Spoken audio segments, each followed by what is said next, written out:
Sugatan ng dalawang katao nang sumalpok sa kasalubong na kotse sa Lemery, Batangas. Tutukan yan sa report ni Denise Abante.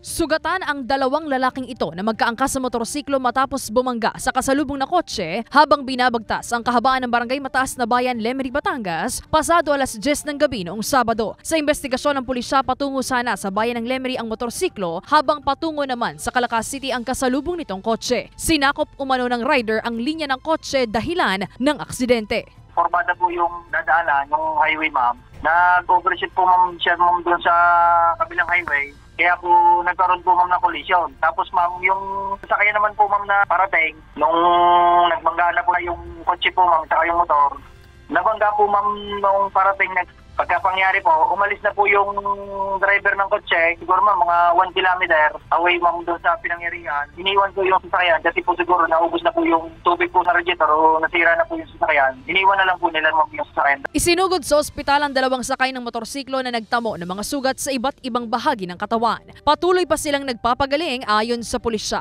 Nagkaroon na rin daw ng pag-uusap ang panig ng nakabanggang kotse, nakabanggang van, at ang pamilya ng magkaangkas na biktima. Identified naman po natin at yung pong pamilya ng driver ay nakapag-usap na po ma'am doon sa nabanggaan po nilang motor. Mabilis din po ma'am yung motor kasi sirang-sira po din yung kotse po ma'am. Sa pag-interview ko po ma'am doon sa rider, nakashut daw po sila. Sinusubukan pa ng GMA Regional TV Balitang Southern Tagalog na makuhanan ng pahayag ang pamilya ng mga biktima at ang mga driver ng sasakyang sangkot sa karambola.